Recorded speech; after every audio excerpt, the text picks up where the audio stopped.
regroupement d'anciens combattants, incluant la Légion canadienne, veut savoir pourquoi les conservateurs ont retenu tellement du financement destiné à aider les anciens combattants. Puisque 1 milliard de dollars ont été enlevés des anciens combattants et versés au fonds consolidé. C'est dégueulasse, Monsieur le Président. C'était de l'argent promis aux anciens combattants. Est-ce que les conservateurs ont une explication pour nos ex-militaires qui attendent toujours pour obtenir des services dont ils ont besoin? The Honourable Parliamentary Secretary to the Minister of Veterans Affairs. Mr. Speaker, the assertion made in that question is absolutely false. All government always ensure statutory funding is fully funded to ensure there is no shortfall. This is a completely normal practice, Mr. Speaker. Veterans Affairs expenditures have increased from $2.7 billion when the Liberals were in government to $3.5 billion last year. Thank you, Mr. Speaker.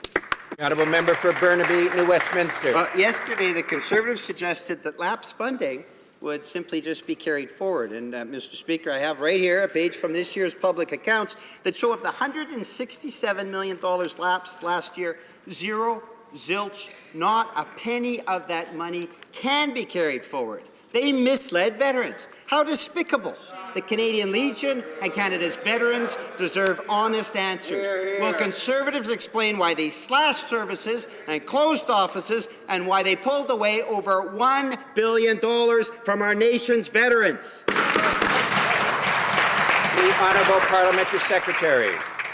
Mr. Speaker, as I mentioned, the assertion made in that question is absolutely false. Exactly right. All governments always ensure statutory funding is fully funded to ensure there is no shortfall. This is a completely normal practice. As a proof, in the last year of the Liberal government, Veterans Affairs lapsed $111 million. That's $111 million in 1 year of a much smaller budget, Mr. Speaker. Simple fact. Veterans Affairs expenditures have increased under our government. Thank you, Mr. Speaker.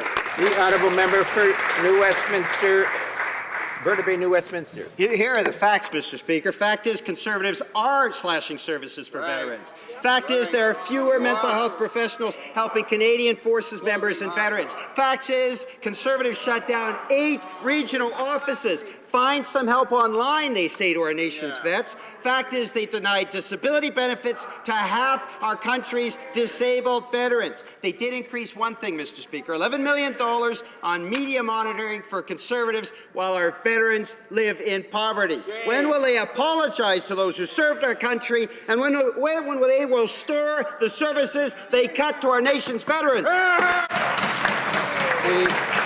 Honourable Parliamentary Secretary.